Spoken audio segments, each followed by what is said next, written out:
Hello again and welcome back to Viewpoints on the Line. The next issue up for discussion, well, a law is about to be implemented in Quebec. Now you're seeing that article there, clinics to get public money and charge fees. That's it in a nutshell. This new law to be implemented is allowing private health clinics to charge taxpayers, but at the same time it's also allowing user fees to be charged for necessary procedures.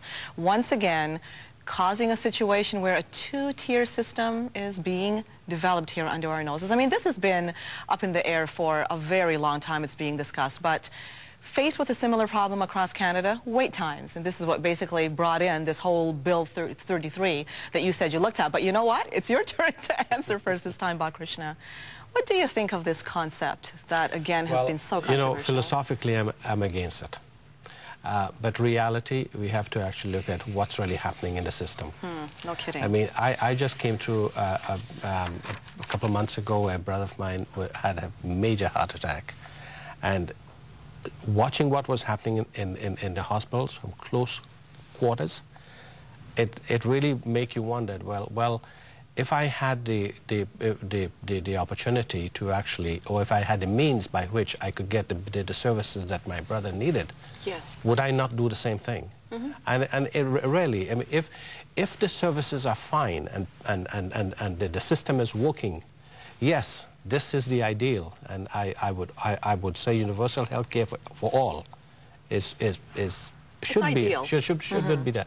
But in terms of practicality, I think, I mean, I have a good pension, and I have sufficient insurance that would allow me to do this, to make use of this kind of facilities. So why should I not be allowed to actually do that without people looking down from behind my back and saying, well, you know, I'm ripping off the damn system. But yet, at the same time, I think we have to get a nice balance between both. It's a reality, it's happening elsewhere. I mean, sure, you know... What I found very interesting is, of what you're saying is that Tony Clement, a spokesman for him, actually recognized this, because the article says, interestingly enough, that the Conservatives are committed to the Canada Health Act, but at the same time, the situation in Quebec, it wasn't commented on, because there seems to be a recognition that we are facing a problem. So what do we do from here? Paul? Well, I think nobody's wanting to deal with the problem, except the Supreme Court of Canada. Sweeping it under the carpet? Yeah, the Supreme Court of Canada identified it properly, and that is that when you have a single-payer system, and that payer is the government, politically charged organ, that collects premiums through the taxation system, there is no competition. And there's a disconnect. The patient wants good health care. The government wants political peace. And since the government's the one paying the bill, whether it's to a private clinic or a public clinic, it doesn't make any difference. As soon as the government's paying, it's government anyway.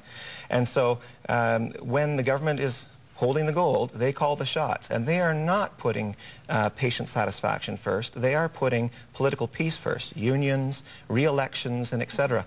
It is critical that, to my mind, for everybody in every income bracket, that we stop collecting premiums through taxation and instead set up a competitive system where if you want to buy into that OHIP system and it'd be open to everybody regardless of their health, then they could buy that health care, but they wouldn't have to. And they could buy private insurance, or they could just stick their money in their pocket and wait till they break their leg and open up a bank account, piggy bank, and pay for the broken leg. That way, there's a connect. The person who is paying gets to say, is this the service I want, or are you not going to give it to me fast enough and well enough? And if you won't, I'm not paying you.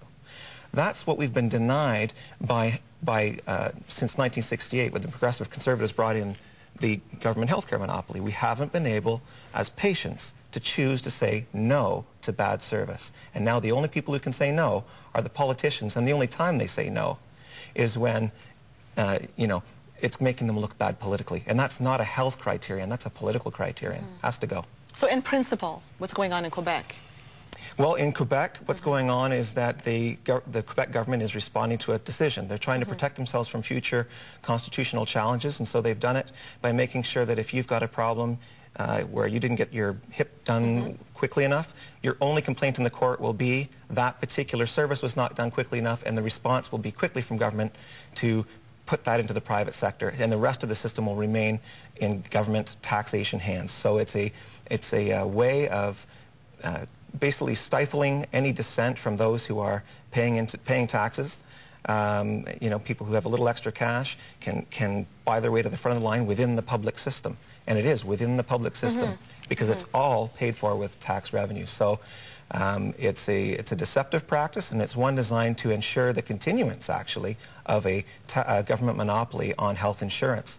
It's a disservice to all of Quebec, and if the rest of Canada follows suit, it not only will be in violation of the Canada Health Act, but it will be in violation of our, I think, human dignity. We certainly have a complex situation here, because one thing about Canada, it's always been applauded for its universal health care. And in a way, there's a double standard. If you look at pharmaceuticals, for example, I mean, you've got kids in Canada that are suffering with asthma and they cannot get the proper care. I mean, you look at the price of these inhalers. This is a reality that we're experiencing here. Yes, we go on about universal health care, but medication is also part of that. And let's face it, we really don't have it from that point of view in Canada anyway. Yeah. Precisely, yeah. You know what I like to see here? Just like the Canada Pension Plan, I would like to see there's a plan for health. Yes. And where we actually pay for it at a very early age. So when we need it, it's there. And we, in that way, we're still dealing with the universal health care. Those who don't have the means, it's actually provided for. But those who can afford it, they also get what is necessary.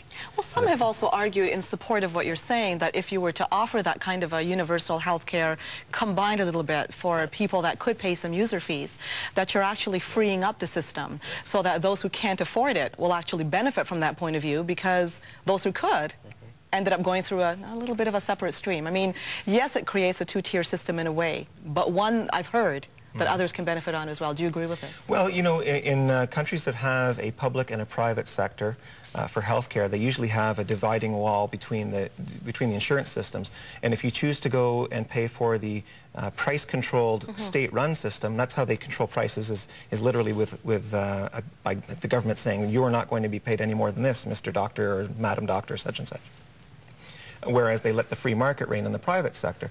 But you have to choose your stream early on so that you don't, you know, ride somebody's coattails until you're 55 and then suddenly say, okay, I want the cheap insurance in the public system. That's right. So I think that's fair.